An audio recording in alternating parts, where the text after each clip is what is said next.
This is a 95 Nissan Sentra. This is the brake light switch fix. What happens is these little plastic tabs deteriorate over time and the switch no longer has a surface to actuate against. So you put a nut and a bolt through the hole.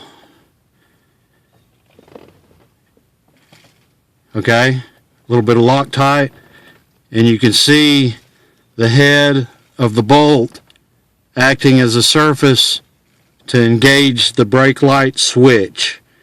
And that's all you got to do to fix it. See it? Brake light on, brake light off. And that's it. That's the fix.